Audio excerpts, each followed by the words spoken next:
From Washington, the McLaughlin Group, the American original. For over 2 decades, the sharpest minds, best sources, hardest talk.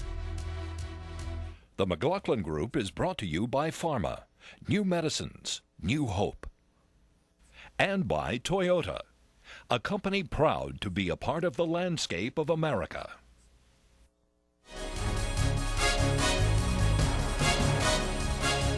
Issue 1, going, Gonzalez. I want to obtain their cooperation and all relevant information without having to utilize subpoenas. But I want people to know if I do not get the cooperation, I will subpoena it. We will have testimony under oath before this committee. We'll have the chance for both Republicans and Democrats to ask questions, and we'll find out what happened. I agree that this committee should get to the bottom of this issue.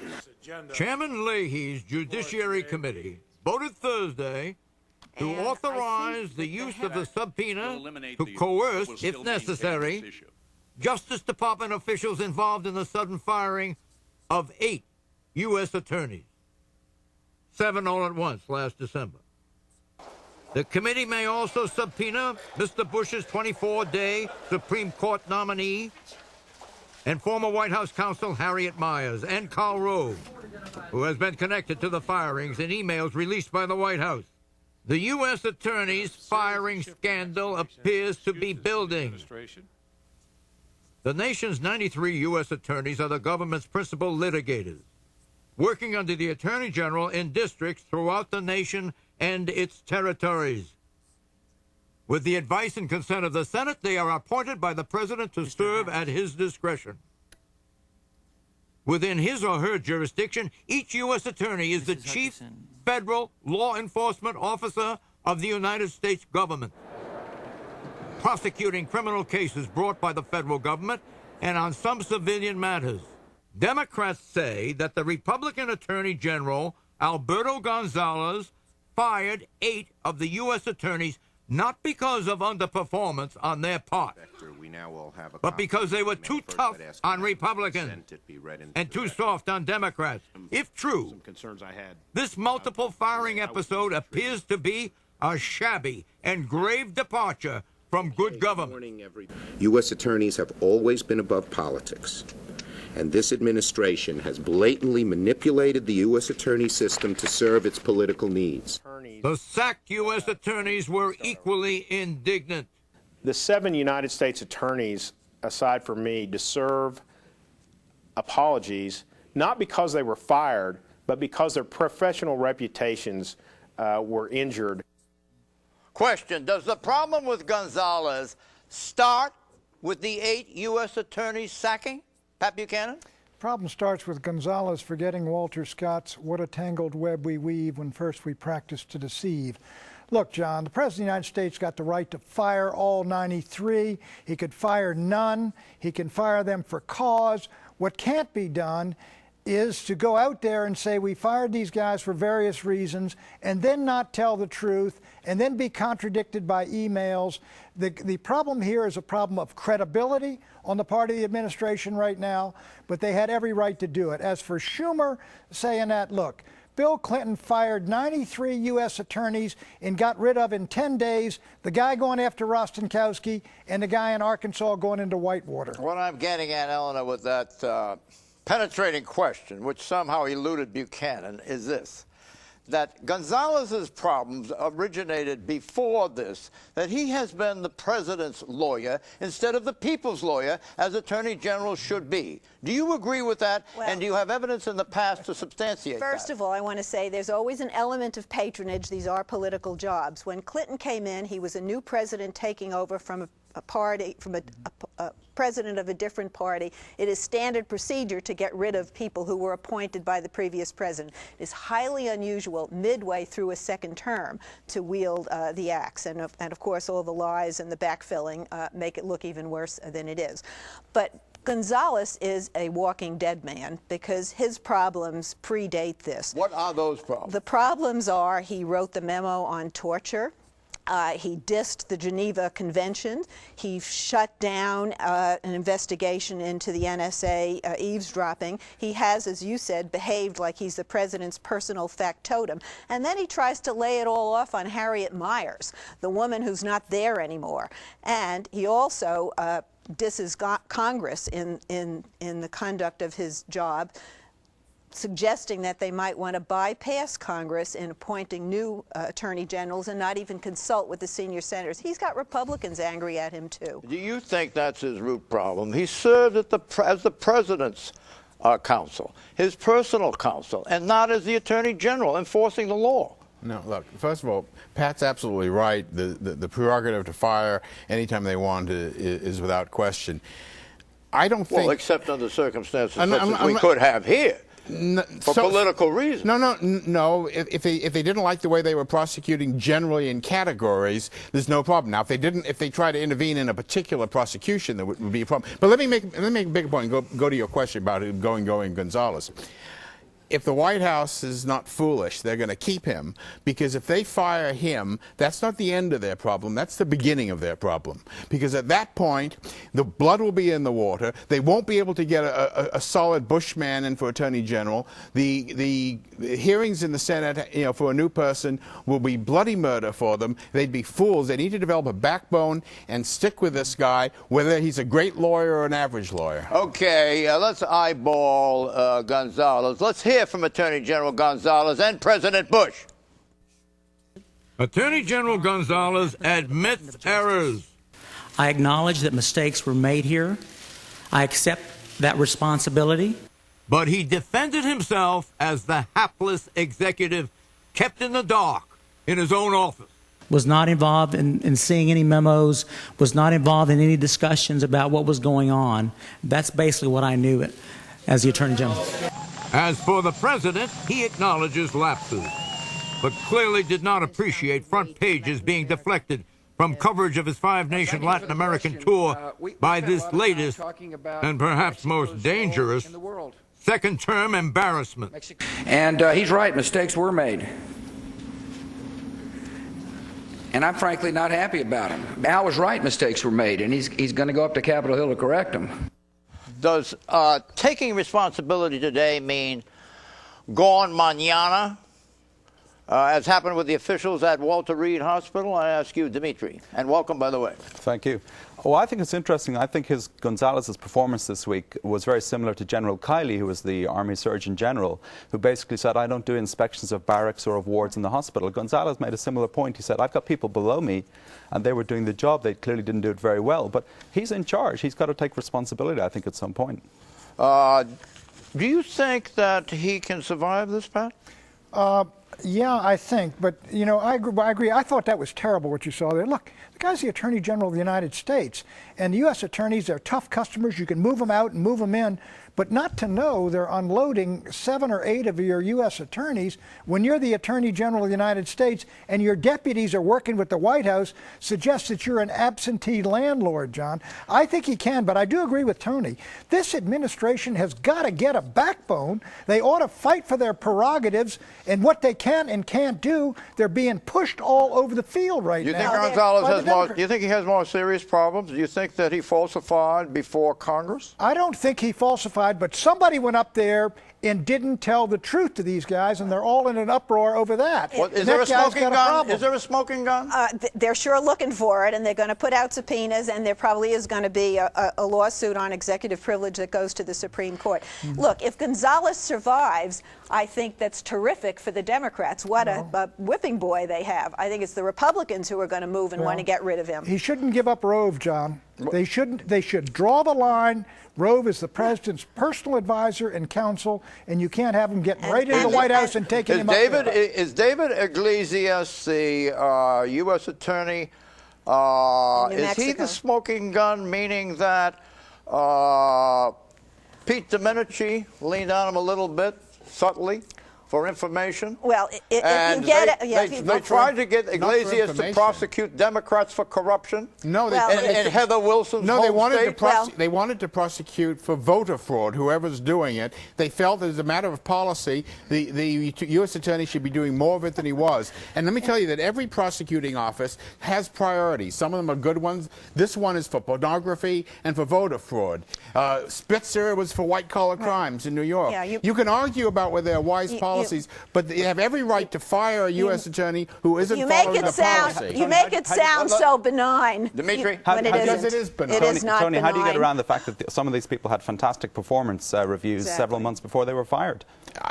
All I'm saying is that they have the discretion and the prerogative, no matter what the policies of justice. If the president doesn't like that they've been following his policies, he can say, get him out of there. Yeah, but if they find evidence, find evidence the president doesn't like him because there's some tampering into ongoing cases. That's another matter. That's another matter. I agree with you. That's another matter. That's what they're going to look for. I think Gonzalez is also suffering from something else, which is that Rumsfeld is not around anymore. Gonzalez is the author of a lot of policies that are controversial. He's not the author. He's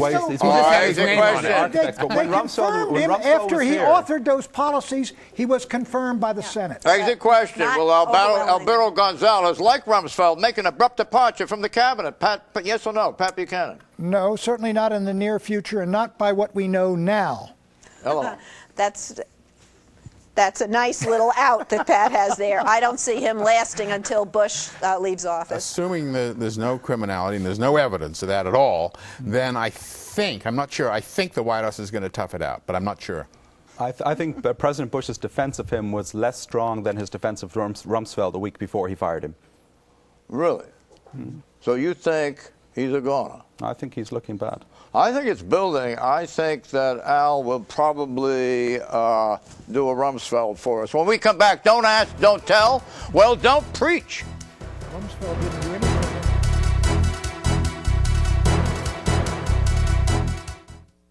Today, for the first time ever, 90% of seniors have comprehensive prescription drug coverage. Millions of older and disabled Americans with peace of mind, thanks to Medicare's new prescription benefit. That's why leading newspapers say rushing to change Medicare would be a mistake. USA Today tells Congress put on the brakes. The Journal warns it's the last thing patients need. The Post says change is the wrong prescription. Medicare's prescription drug benefit, it's working for seniors. There's a company that builds more than 1 million vehicles a year in places called Indiana and Kentucky.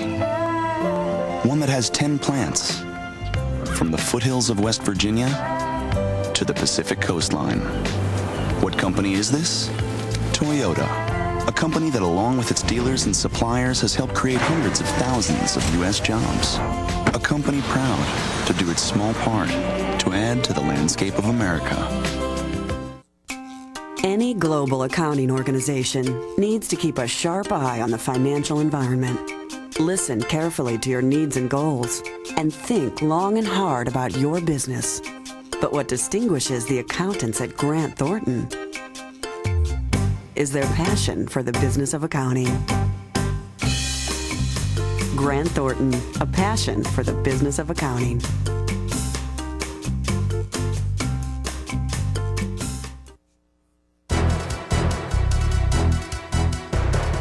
Issue 2, a star is born. I'm giving some thought to it. I'm going to leave the door open. I think we're going into one of the most perilous times that our country's been in. I think that there are great opportunities out there. The door that Fred Thompson, the former senator and Hollywood actor, hopes to leave open is the front door of the White House.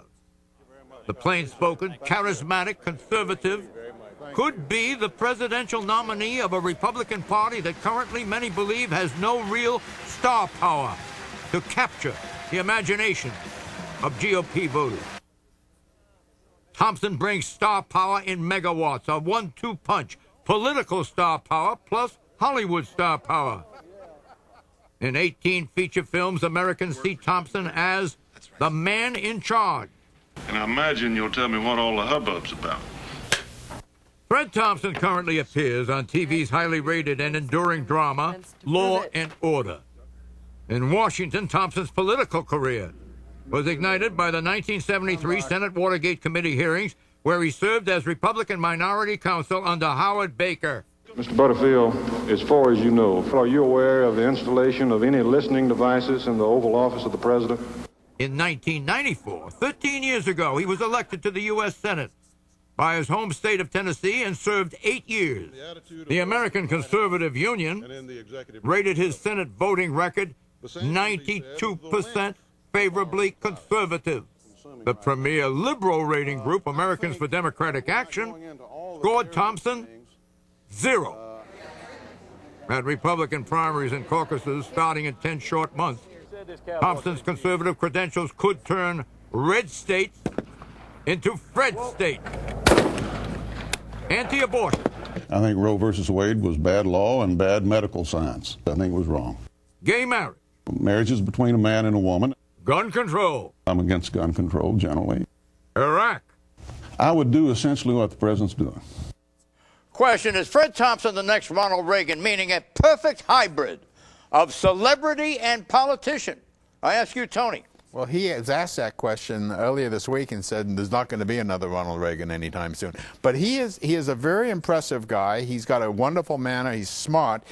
My question, a lot of people's question, is does he really have the fire in the belly and the ambition and the willingness to put in the 18-hour days to run for president? That's a big question mark. If he chose to run and chose to throw himself into it, he'd be formidable. Can he outflank McCain and Giuliani on the right, and Romney? Yep, look, he left the U.S. Senate because he lost patience with all the toing and froing and the nonsense on Capitol Hill. I do not see him having the stomach for the campaign trail. He has the physical stature, he has the voice, but you know, what's next? Simon Cowell for president? I mean, I just don't see his television career. He's very shrewd. He's very shrewd. Yeah. He's very good with But words. I think his recognition from those films, that persona is already built. Most politicians have to build a persona. He's got his ready-made. What do you think? Well, he can also stay out of the race long enough that people won't they'll see him on television, they won't be bored listening to him saying the same things over and over again.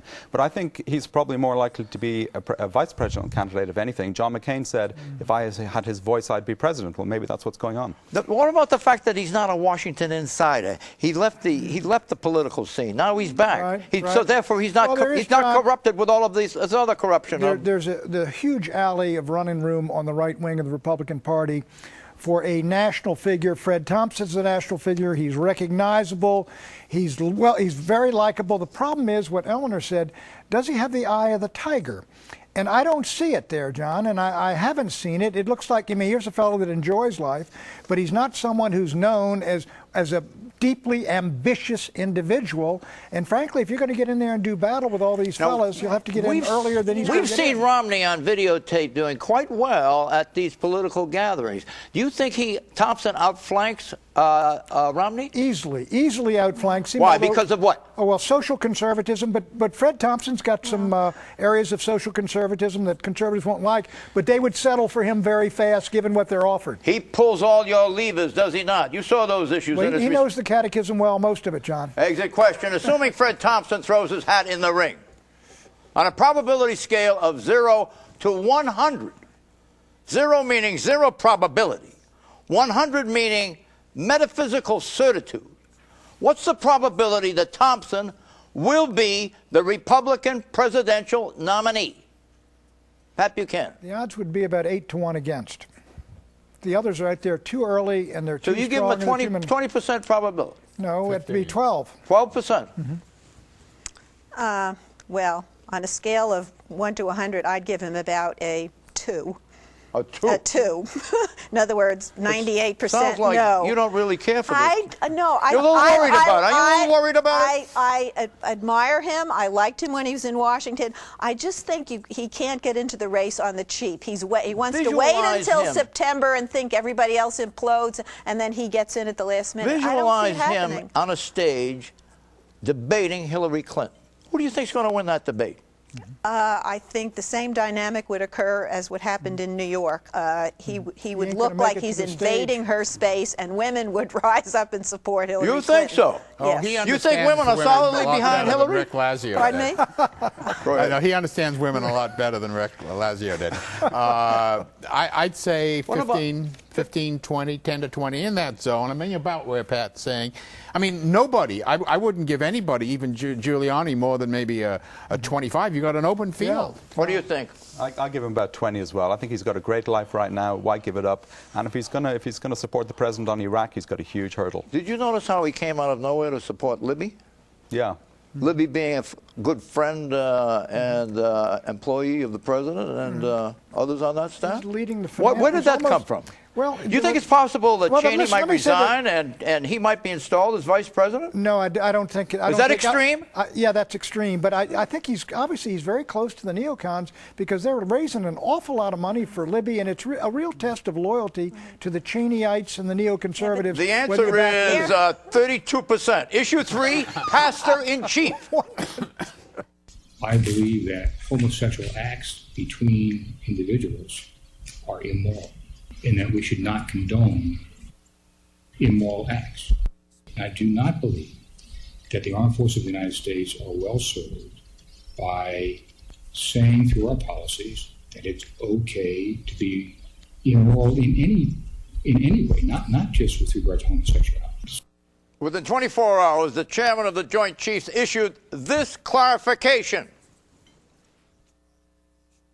During a wide-ranging interview with the Chicago Tribune editorial board, I was asked if I think the current policy as codified in U.S. Code, generally referred to as don't ask, don't tell, should still hold. People have a wide range of opinions on this sensitive subject. The important thing to remember is that we have a policy in effect, and the Department of Defense has a statutory responsibility to implement that policy. I made 2 points in support of the policy during the interview. 1, don't ask, don't tell allows individuals to serve this nation. And 2, it does not make a judgment about the morality of individual acts. In expressing my support for the current policy, I also offered some personal opinions about moral conduct. I should have focused more on my support of the policy and less on my personal moral views. Question, does that clarification help, hurt, or have no effect on General Pace's current status? You cover this, the Pentagon, do you not? I do. I think it has no effect. I mean, I think he's ignited an issue. I mean, it's interesting, the whole idea behind don't ask, don't tell is that there's a problem with cohesiveness. Studies have shown that the military are increasingly comfortable having gays in the military. The British Armed Forces allow gays to serve openly. Well, since you brought that up, let me, I'm wondering whether this will induce change in U.S. policy. These are 25 nations that openly permit gay military. And we have the list here: Australia, Austria, Belgium, Canada, Czech Republic, Denmark, Estonia, Finland, France, Germany, Ireland, Israel, Italy, Lithuania, Luxembourg, Netherlands, New Zealand, Norway, Peru, Slovenia, South Africa, Spain, Sweden, Switzerland, and the UK. Do you think that in itself, the bulk of those nations and what they represent and their values should at all induce us to reconsider this policy? I ask you. Well, yeah, it's pretty reprehensible what General Pace said, but I don't see any reconsideration of this policy until we get a new president in. And frankly, the various candidates are a little nervous about how this plays, and they're not showing a lot of courage either. There's an important point here. It doesn't matter whether every other country has a different policy. The policy should be what permits our military to function well. Now, if it shows that having openly gays in the military doesn't hurt it, that's a big point. If it doesn't show that, but we have to be guided by the effectiveness of our fighting, not by moral sentiments one way or the other. Well, you don't think that if the Estonian army functions well, that's some evidence that we ought to... John, the Irish army functions very well, but the British Army army functions well. All of those countries you mentioned, almost ally. all of them are de-Christianized Western European countries. Almost all of them, not all of them. But General Peter Pace is exactly right. He supported the policies, and his own moral views buttress his belief that the policy is the right policy, and there's no doubt that moods and attitudes are changing, but he had every right to say that, and I think he clarified it. He did not apologize, and he did the right thing. If you're a gay military person over in Iraq or Afghanistan, how do you feel when you're putting your life on the line? When you're he made the same moral statement about adulterers. Should he apologize to them too? Exit question. Now, how long will it take before we join the ranks of those 25 nations? I ask you. We won't join them unless the Democrats elected president. That's not an answer to the question. Don't you foresee us changing? We might in 2009. Secularism is here, Pat. Well, we're going Dutch. Well, the Republicans will not do it. The Democrats will. What do you think? Yeah. 5 years, 10 years? 5 years. But what do you think? I think it'll be quite a while. I don't think 5 years, 10 years, Republicans won't. Democrats will not resist the judgment of the military. They tried it last time. They got in trouble. I think not before 15 years. 15 years. That sounds about right to me. Hey, what's well, that's going on? That's how long it's going to take Bill Richardson to be elected. That's how long it's going to take Bill Richardson to be elected. Give me a quick appraisal of what's going on at the Pentagon. How did this affect them over there?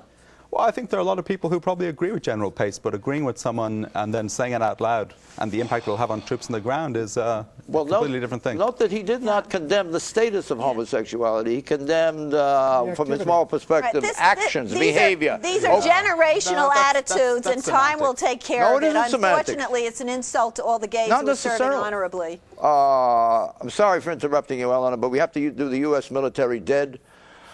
In Iraq, 3,210 U.S. military amputated, wounded, severely injured, mentally ill, all now out of Iraq. 72,873 Iraqi civilians dead, 138,950. We'll be right back with predictions.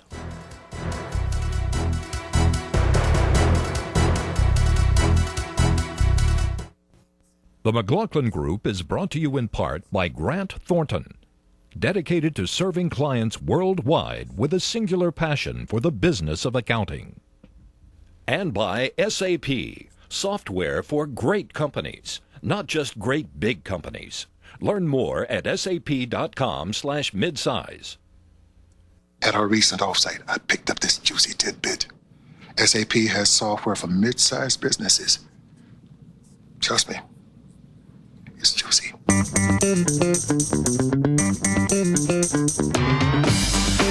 SAP software can grow as the company grows? That's great because we are definitely going global. Just as soon as we go national.